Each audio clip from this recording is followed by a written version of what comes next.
Herbstblume, autumn flower.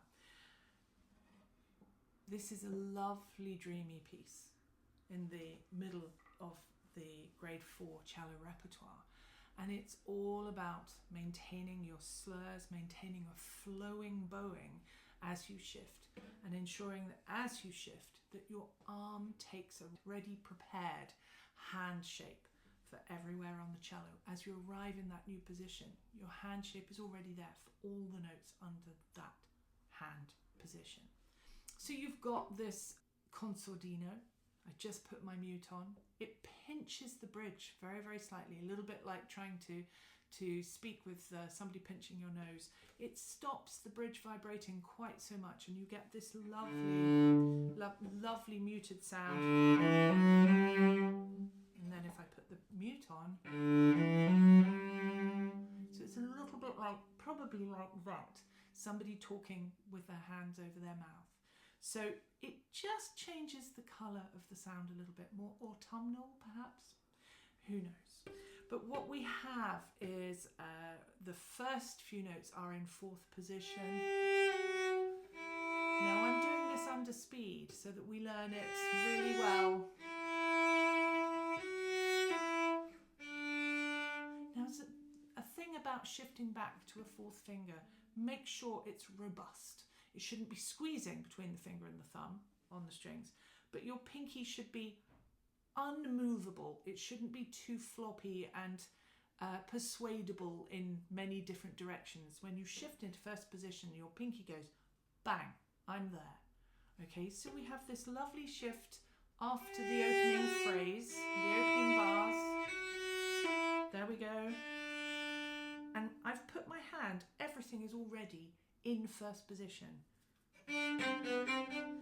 All the fingers are sitting on their notes because the arm took the prepared hand shape to the new position.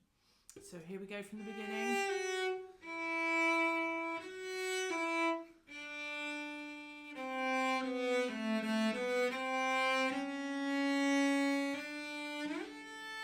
Going up to that harmonic A. Now let's just talk about that. So the 3rd finger is what's going to play that harmonic.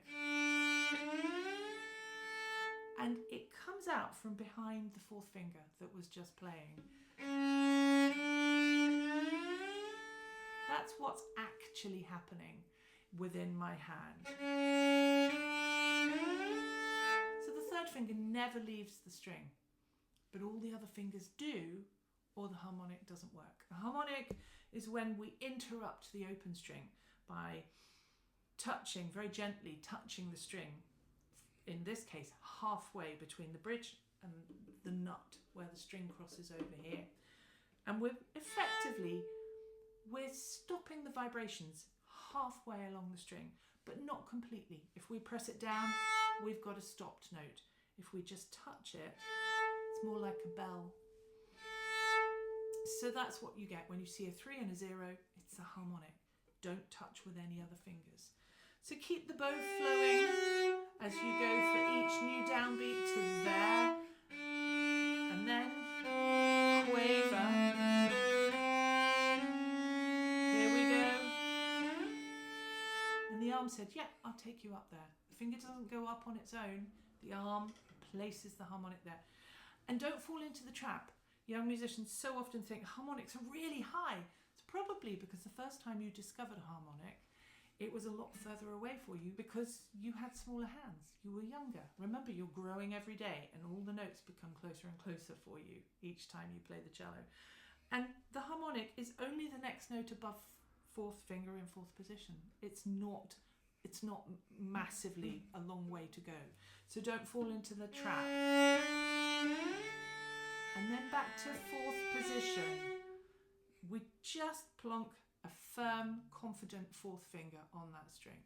So from the beginning,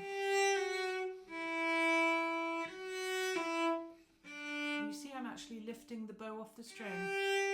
Lift, place it back on, place it back on. And that's how you get those quaver rests as well. So it's about lifting the bow off the string. And when you place place the bow back on the string, tip the bow slightly towards you because that will stop it from bouncing. If I don't tip it, it will bounce, which we don't want. Tip towards you, and it's like gravity boots. It sticks the bow to the string. Now look, this is 3 beats long, so I'm going to use the whole bow because this is 2.5 beats long, and that's quite important because it crosses over the bar line. So I want plenty of bow for the harmonic. Harmonics work best, well, they really only work if you're using enough bow and enough weight of bow.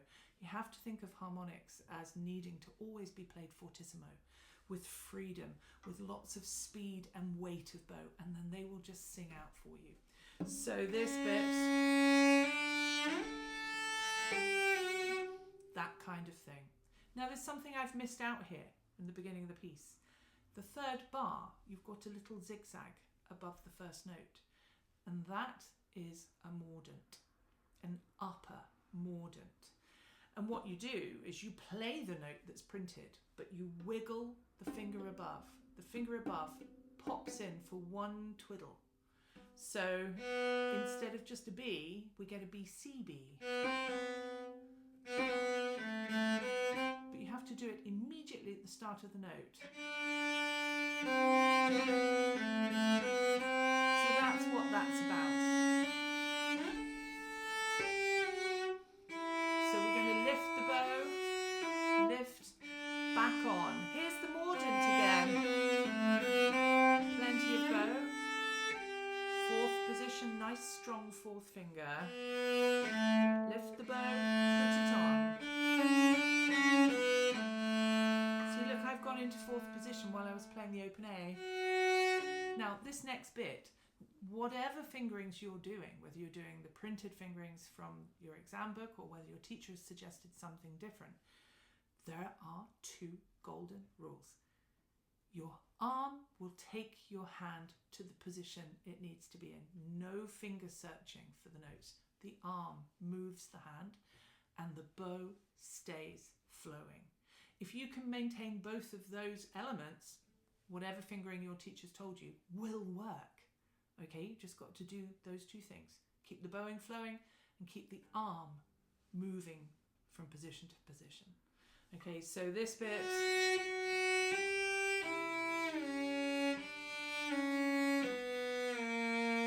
Of course, if you're learning the piece slowly as you're starting, and I'm playing it slowly for you now, it's harder to play these long bows. But just remember, as you start to speed the piece up, these bars will become easier. But just use the whole bow. You've got 1/4 of a bow for each note in the bar. And then there's 5 there, so a 5th. Shift while I'm playing the open A. Keep the bow flowing as I shift. The arm takes me down. Now that shift,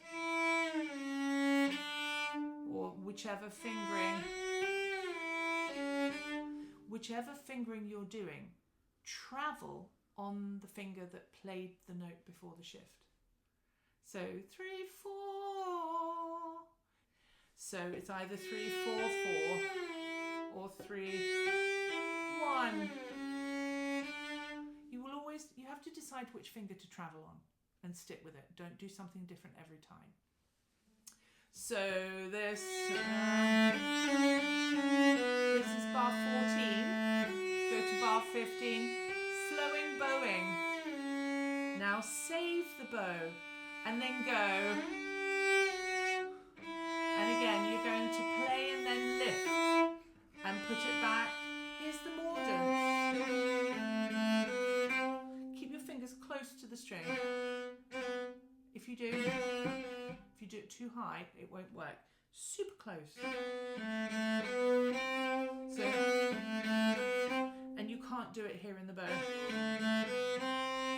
Doesn't work. Middle of the bow and use plenty of bow. Save.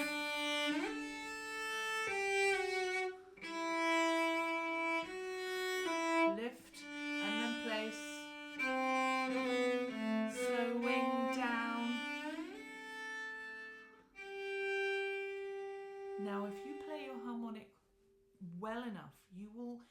find that your bow is beginning to take control of the harmonic. Look.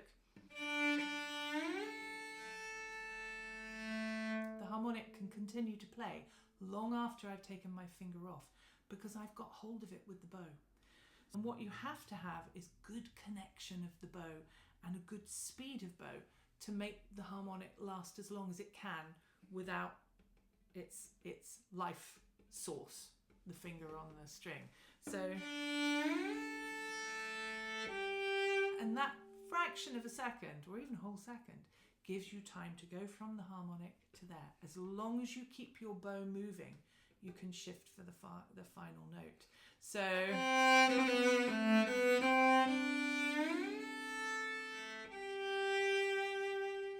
and if you're starting to use vibrato, this is a great piece to try it in.